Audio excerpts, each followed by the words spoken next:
Well, hello, it's Pastors Bard and Scott again with session 4 of our Jesus on Generosity. And this week we are looking at the parable of the rich fool, the guy who basically tore all his barns and stuff down to get more, to have more, to do more, or at least so he thought. I've noticed you haven't changed shirts in 4 weeks. Like, what's up with that? No, I'm good. Good. As long as you think you're good, we're good. Yeah, this is amazing. And have you ever been asked a question that you know the question is really not the real problem? My wife does this to me all the time.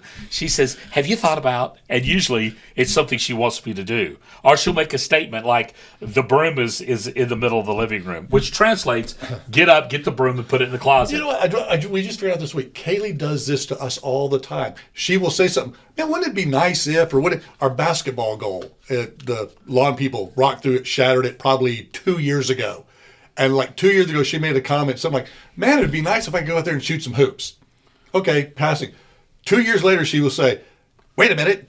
I told you I wanted that." No, you said it would be nice. So the difference. You didn't say you wanted. You didn't say, "Could you fix this for me?" There's a complete difference. So we just learned that one ourselves. So now this parable that Jesus taught was exactly, he was asked to solve a legal question, but that really wasn't the condition of the hearts that were asking. The condition of their hearts was very different, but they were kind of gaslighting Jesus into give him an answer to this. And it was this whole parable, people could say, "Oh, Jesus is against." He's not anti-riches. No. He's not. But he's anti-wasting your life. He's also anti-giving the glory for what you have by the sweat of your brow. It ain't from you. It's from God. No matter if you're Elon Musk, for some reason, God blessed Elon Musk with a big pile of money, and one day he's going to have to give an account of it because he ain't taking it with him. So it's that whole process. Now let's just listen to this parable, and we'll just talk about it. Then he told them a parable. A rich man's land was very productive, and his land was productive. Not him, but his land, something that God gave him. And he thought to himself, "What should I do since I don't have anywhere to store my crops? Maybe you ought to feed the neighborhood." But he didn't think about that. "I will do this," he said. "I will tear down my barns and build bigger ones and store all my grain and my goods there. Then I'll say to myself, you have many goods stored up for many years. Take it easy. Eat, drink, and enjoy yourself. Eat, drink, and be merry," as he said.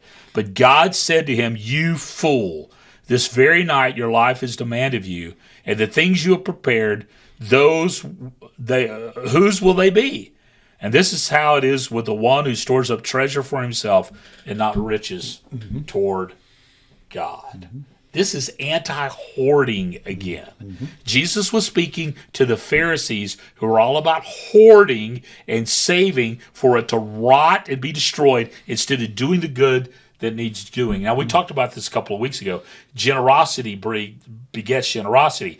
When we're generous, God keeps supplying the pipeline of generosity for us to continue to be generous.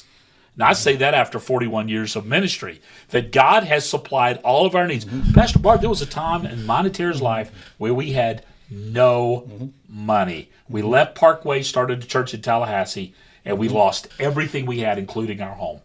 Everything we have. But God is faithful. He sent us to Canada, but God is faithful, and he restored, and he restored, and he restored. So let's look at this, okay? Here's the first thing I think. We have to be aware of greed. What the heart seeks, the eyes see. And if we're greedy, folks, then, Jesus calls you a fool. Yeah. And like I said, money is not the root of all evil. It's the root of all kinds of evil. And like you said, it's the hoarding of it. It's the trusting of it. It's the gaining more and more of it to build your bank account up so that you can feel safe and that you can feel secure. Because then where's your trust in? Is it in God and his provision? Is he taking care of you? Or is it the fact that you've got 6 figures in your bank account and if anything goes wrong, you've got it covered? Yeah, and these guys are listening, being Jewish, they knew the commands of God that they were given in order to take care of others. God gave this, and he continues the pipeline when we continue to be generous. They knew that. Yeah, and being generous that's the reason you have what wealth you have. And the funny thing is this, and I've talked about this before, many people that have been here for a long time have heard me talk about this. Here in America, if you live in America and you have a roof over your head, an automobile, a refrigerator with food in it, a television, a cell phone, running water, and a toilet, you are among the wealthiest 1% of people in the world. That's right. In the world. And, wealth is it's subjective, because what one person thinks is wealthy. I mean, I grew up a poor teacher's kid. I mean, like I said, I did not know that hot dog buns could be bought in the store. Because the only time I had a hot dog bun is when we went to the ballpark or a ball game or went to Wiener Schnitzel and when we ate hot dogs at home, we wrapped them in white bread because hot dog buns apparently were expensive. I did not know you could buy hot dog buns at the store. See, I grew up in the same kind of house. Both my parents were educators. Yeah. So I understand that. But we joked being a poor teacher's kid. But, being a poor teacher's kid, then I would go and see other kids and other families and stuff that were way worse off than us. Man, I've been to places in the world. I remember Pastor Bart being in Africa, and they were going to feed me, and they killed their only chicken. Mm-hmm. Yep. And that's the only chicken they had. They killed it to feed me. Yeah. It's like, what? And this is the whole process. Out of their extreme poverty beget great generosity. And I think sometimes out of my great wealth, I have a propensity to greed. And I'll tell you something, greed is a nasty master because it's never satisfied. Nope, you can never have enough. Well, I think it was Getty again who was asked how much is enough. He said, just a little bit more than I have. Just a little bit more than I have. Huh. Now, Jesus then, he points that this guy gave himself credit for what he had. He was a self-made man. There's no such thing. Nope. Yeah, blessings come and blessings go. We go back to Job. God giveth and God taketh away. Yeah. I mean, it's what you have today can be gone like that tomorrow. And you can have nothing today, and all of a sudden, 6 weeks later, you're completely blessed and things are taken care of and the job's there and the bonus check comes in and it's like, wait a minute. Or in your extreme poverty, God gives you great generosity. And he comes through time and time again. Now, his quest to build bigger barns was not bad, but it was just misguided. Jesus points out that he was missing the most important thing, and that's the things of God.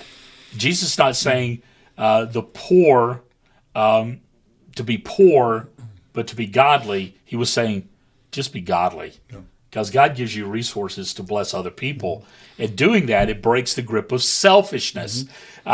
This rich guy could have kept small barns and broke the greedy grip in his life, and he could start living off for Jesus and not for himself. But he chose to let greed be his master and not the Lord. Yeah.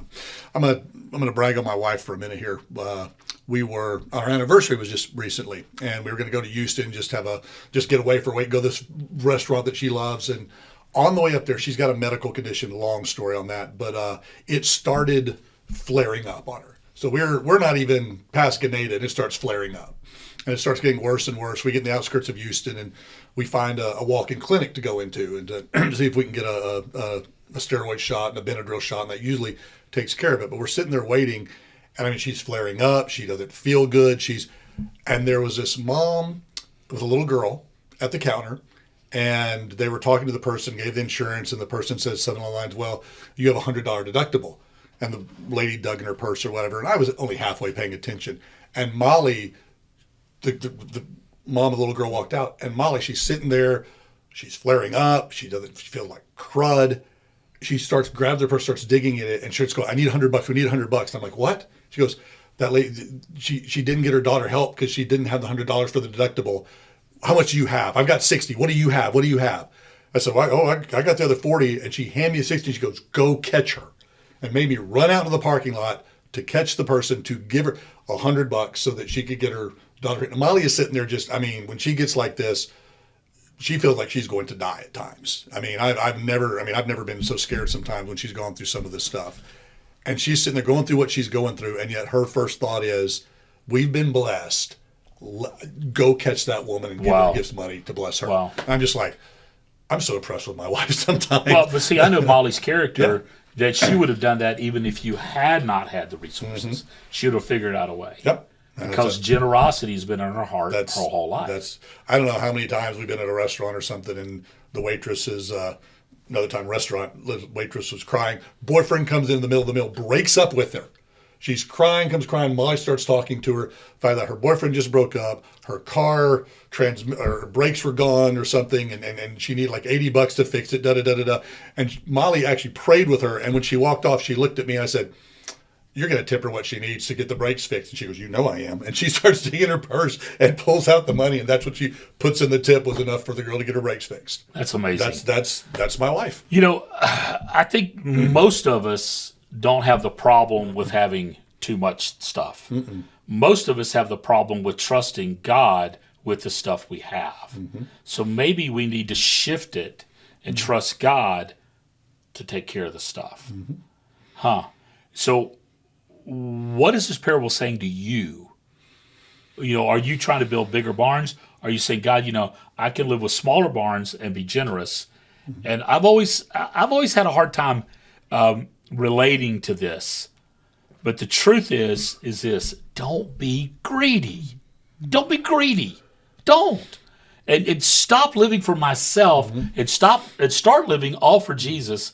And then the investments that are eternal will pay temporal reward and eternal reward. The bottom line is, don't be a fool. No. God's given us the blessings, and whether it's monetary, talents, or whatever, not just for us, but to bless others. And if you're not doing that, if you're not blessing other people, if you're not using those resources to let God work through you to bless other people, you're going to find yourself falling short of resources. You know real quickly. Why I write a check to Fellowship of the Crossroads every month? Because we bless people. And that's what we do. That's why we give. Yep. And when we stop blessing people, then you stop getting blessed. That's right. So that's why I give. That's why we should give. So let's don't build bigger barns. Let's build bigger hearts. Just all remember, for Jesus. Can't outgive God. Hope you have a great discussion. Hope this helps.